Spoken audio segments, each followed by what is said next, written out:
چھوٹے بچے کے ہاتھ میں موبائل دے دیجئے تو رونا بند، اور بڑے بچے کے ہاتھ میں موبائل دے دیجئے تو رات بھر سونا بند۔ کیسا جملہ لگا؟ اب یہ کہیں لکھا ہوا نہیں ملے گا، یہ میں اپنی بات آپ کے سامنے رکھ رہا ہوں، آپ لوگوں کے اوپر تھوپ نہیں رہا ہوں۔ یعنی آپ سامنے والے کو جگا کے رکھنا، اگر کوئی بھی سو جاتا ہے تو سمجھ جائیے کہ ہم ناکام چل رہے ہیں۔ فلمی دنیا میں آپ دیکھیے ایکٹر لوگوں کا کیا ہوتا، فلم دیکھنے کوئی جا رہے ہیں تو کوئی سوتا کیا؟ کوئی نہیں سوتا ہوتا بھائی۔ دکان پہ بیٹھے رہ کے سوتا کیا؟ کوئی نہیں سوتا، نوٹ برابر آ رہا ہے۔ آخر جمعہ کے اندر ہی امام صاحب جب خطبہ دیتے ہیں تو میٹھی نیند کیوں آتی ہے؟ ارے تم لوگ سب خراب ہو، ارے کچھ نہیں سنتے ہو، الٹی کھوپڑی کے، بیوقوف کہیں کے، شوقی نہیں ہیں۔ کیسا رہا؟ ارے کیسا رہا؟ صحیح ہے، اپنے اوپر بھی لانے کا بھائی، میرے اندر بھی کچھ نہ کچھ کمی ہے تبھی تو لوگ سو رہے ہیں۔ یہ ہے کمال۔ اب یہ کیسے حاصل ہوگا؟ دھیرے دھیرے آپ کو تجربے سے آ جائے گا۔ اہم چیز یہ بھی ہے کہ صبر تو بہت کرنا پڑتا بھائی۔ اب صبر کیسے کریں گے؟ جب تک قبر میں نہ چلے جائیں۔ اب دیکھیے دونوں سیٹنگ ہے، صبر صبر صبر۔ اب اصلی لفظ ہے یہ صبر، لیکن اب ہم نے لفظ کو بھی گھما دیا، کیونکہ مقصد ہے پیغام کو دماغ میں گھسا دینا۔ ایک ہے بولنا اور ایک ہے دماغ میں گھسا دینا، تو یہ گھسا دینا لفظ جلدی سمجھ میں آتا ہے پبلک کو۔ تو صبر، مولوی صاحب کب تک صبر؟ جب تک چلے نہ جائیں قبر۔ دیکھ رہے ہیں آپ، جب تک چلے نہ جائیں قبر۔ دعا بھی کرتے رہیں بھائی، دعا کرتے رہیں۔ کیسے اثر انداز دعا کرتے ہیں؟ نبی صلی اللہ علیہ وسلم نے ہمیشہ دعا کی ہے۔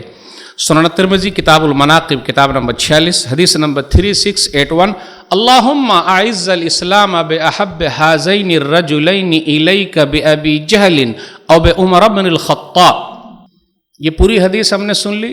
اے اللہ تو اسلام کو عزت دے دے دونوں میں سے، ابو جہل یا عمر بن خطاب میں سے عزت دے دے، یعنی اسلام کا سپاہی بنا دے۔ تو کیا ہوا؟ نبی صلی اللہ علیہ وسلم کے نزدیک محبوب کون ہے؟ عمر رضی اللہ تعالیٰ۔ آپ اس جملے پر غور کیجئے کہ میں نے پوری حدیث آپ کو یاد کر کے سنائی، اس سے ایک مسئلہ یہ بھی نکلا کہ جب ہم اور آپ بات کرنے کے لیے جائیں تو رٹا مار کے جائیں۔ ارے کیسے مولوی صاحب بولے رٹا مارنے کا؟ ارے بھائی جب تک رٹا نہیں ماریے گا پورے نصوص آپ کو یاد کیسے ہوں گے؟ چٹھی اٹھی والا سب میرے حساب سے زیادہ دن تک نہیں چلتا۔ اگر میری چٹھی گم ہو گئی تو میری چھٹی ہو جائے گی؟ نہیں، ہنسنے والی بات کیا؟ اگر میری چٹھی گم ہو گئی تو میری چھٹی ہوگی کہ نہیں ہوگی؟ تو اپنے دماغ کو ایسا بنا لیجئے کہ پورا حفظ، رٹا ماریے کس کے، اور شرمانے والی بات نہیں۔ پرسنلی آپ میرے پاس دیکھیے گا تو 100-200 تقریریں پوری لکھی ہوئی ہے، اور ایک تقریر کو میں لگ بھگ، شرم والی بات نہیں ہے، کبھی 20 بار، کبھی 30 بار، کبھی 25 بار بھی کرتا ہوں۔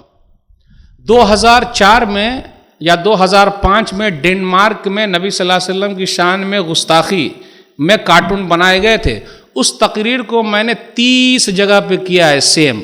پبلک بدل گئی، میں وہی رہا، اور جب بار بار کروں گا تو اس سے کچھ نہ کچھ نکلیں گے کہ نہیں نکلیں گے؟ اپنے یہاں کیا ہوتا ہے کہ لوگ لکھ کے تقریر نہیں کرتے ہیں۔ اللہ، میری شان گھٹ جائے گی۔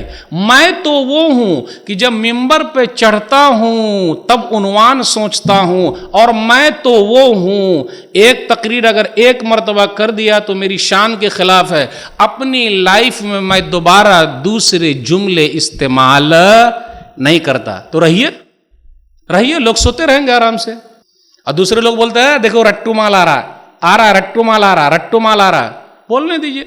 صبر۔ تو ہر چیز کو لکھ کے کیجئے۔ شیخ صاحب ابھی تقریر کر رہے تھے، A to Z میں نے لکھ لیا الحمدللہ۔ آپ لوگوں نے لکھا کہ نہیں A to Z؟ سر صحیح ہلائیے گا، A to Z۔ کون سی آیت شیخ صاحب نے پڑھی، کیا کیا مسائل نکالے، تو یہ دھن سوار کر لیجیے آپ کو۔ بولا رہے نہیں لکھنے سے کیا ہوگا، اور کبھی کبھی یہ کاغذ ہی کم ہو گیا، ذمہ داروں سے کہتا ہوں بھیا ذرا لمبے چوڑے کاغذ دیجئے، ایک دوسرا کاغذ لینا پڑا۔ دھن سوار کر لیجیے آپ، اور تعریف کے بھوکے مت رہیے۔ اور تقریر کرنے کے لیے جب آپ کھڑے ہوں تو چاہے ایک آدمی بیٹھا رہے یا ایک بھی نہ بیٹھا رہے یا 1 لاکھ بیٹھا رہے، کس کے لیے کرنا ہے؟ اللہ کے لیے۔